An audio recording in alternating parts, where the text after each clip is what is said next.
नमस्कार प्यारे साथियों, अवसर क्लासेस में आप सभी का हार्दिक स्वागत है, अभिनंदन है। साथियों, अगर आप भी बीएसटीसी परीक्षा 2025 देने जा रहे हैं तो आपके लिए ये वीडियो काफ़ी इम्पोर्टेंट होने वाला है। एग्ज़ाम हॉल में पेपर के लेवल को इजी देखकर बिल्कुल भी खुश मत होइएगा, क्योंकि ये खुशी कुछ देर बाद दुख में बदल सकती है। नाम सुना होगा आपने नॉर्मलाइजेशन का। नाम देखने में जितना छोटा है, घाव उतने ही बड़े करता है ये। इस नॉर्मलाइजेशन के आगे बड़े बड़े इंटेलिजेंट स्टूडेंट भी घुटने टेक देते हैं। अब अगर नॉर्मलाइजेशन हुआ तो 500 वाले कैसे बाहर हो सकते हैं, इसके ऊपर हम विस्तार से चर्चा करेंगे। और जो विद्यार्थी पहली बार कॉम्पिटिटिव एग्जाम देने जा रहे हैं तो उनको भी यहाँ पे पूरी तरह से समझाएंगे कि आखिरकार नॉर्मलाइजेशन होता क्या है और यह प्रक्रिया किस प्रकार अपनाई जाती है और इससे आपके कट ऑफ के ऊपर क्या प्रभाव पड़ता है।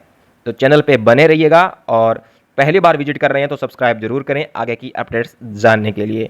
तो चलिए सबसे पहले हम इस नॉर्मलाइजेशन के मतलब को समझते हैं। देखिए साथियों, बात करते हैं हम यहाँ पे नॉर्मलाइजेशन की, ये किस प्रकार से किया जाता है। मानिए कि आपकी जो परीक्षा अब 2 पारियों में होने वाली है। कितनी पारियों में साथियों? 2 पारियों में आपकी ये परीक्षा है वो करवाई जाएगी।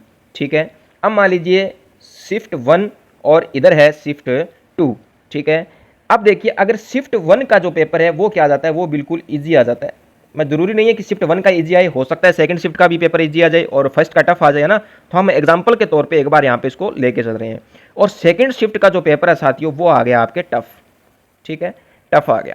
तो अब ऐसे में होता क्या है, अगर इजी आया है तो यहाँ पे मान लीजिए इजी वाली शिफ्ट में आप सभी जानते ही हैं कि जहाँ पेपर इजी होगा वहाँ स्कोर ज़्यादा होगा स्टूडेंट्स का। मान लीजिए कि इजी आया तो स्टूडेंट ने स्कोर कर दिया 500 और इधर पेपर टफ आया तो स्टूडेंट्स का स्कोर रह गया 400 350 के आसपास।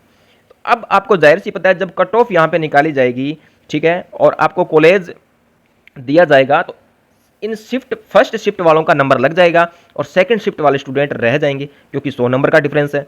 ठीक है, तो ऐसे में क्या किया जाता है कि विद्यार्थियों के साथ अन्याय नहीं हो। ठीक है भाई, बोर्ड के लिए तो शिफ्ट 1 वाले और शिफ्ट 2 वाले दोनों विद्यार्थी समान हैं। ठीक है, तो इसलिए ये क्या करते हैं बोर्ड यहाँ पे जब पेपर आपका कंप्लीट हो जाता है तो उसके बाद यहाँ पर किया जाता है इसका नॉर्मलाइजेशन, यानी फर्स्ट शिफ्ट के पेपर को और सेकंड शिफ्ट के पेपर को यहाँ पे इक्वल किया जाता है। यानी सेकंड शिफ्ट का जो पेपर टफ था इसके लेवल को लेकर आया जाता है फर्स्ट शिफ्ट के पेपर के अनुसार। जब यहाँ पे ये प्रक्रिया अपनाई जाती है तो इसमें होता क्या है कि मान लीजिए कि फर्स्ट शिफ्ट का इजी था और सेकंड शिफ्ट का हार्ड था। ठीक है, यहाँ पे 500 नंबर आ रहे थे और यहाँ पर आए हैं स्टूडेंट के 400 नंबर। ठीक है, तो अब यहाँ से क्या किया जाता है, यहाँ से जब इस सेकंड शिफ्ट वाले के लेवल को इसके अनुसार लाया जाता है तो यहाँ पे जो फर्स्ट शिफ्ट वाले स्टूडेंट के 500 नंबर थे उनमें कटौती हो जाती है। जितने नंबर इधर कट होंगे, माइनस होंगे, उतने नंबर इन स्टूडेंट्स की लिस्ट में प्लस कर दिए जाते हैं। और ऐसे में क्या होता है, कई बार जिस स्टूडेंट के नंबर अच्छे खासे आ रहे थे, मेरिट लिस्ट के अकॉर्डिंग आ रहे थे, उसके नंबर कट होकर और उस लिस्ट से क्या हो जाते हैं, बाहर हो जाते हैं और स्टूडेंट को वहाँ पर काउंसलिंग के समय कॉलेज है वो नहीं मिल पाता है। तो इस प्रक्रिया से बचने का उपाय क्या है सर? तो उपाय देखिए, इससे बचने का कोई नहीं है। इससे बचने का साथियों एक ही उपाय है कि आपको वहाँ पे कम से कम ज़्यादा से ज़्यादा स्कोर करके आना है, चाहे पेपर का लेवल ईजी हो या टफ हो। ठीक है, कोशिश ये करनी है कि जो हमारा स्कोर है वो ज़्यादा से ज़्यादा वहाँ पे हो, क्योंकि नेगेटिव मार्किंग है नहीं तो आराम से आप जो स्कोर है वो कर सकते हैं। आपको कोई डर है नहीं कि हमारे नंबर जो नेगेटिव में चले जाएंगे अगर हमने कोई गलत क्वेश्चन कर दिया। तो क्वेश्चन 200 क्वेश्चन है तो 200 के 200 सारे प्रश्न आपको यहाँ पे करके आने हैं, ताकि आप इस नॉर्मलाइजेशन के होने के बावजूद भी है वो सिलेक्शन की दौड़ में बने रहें।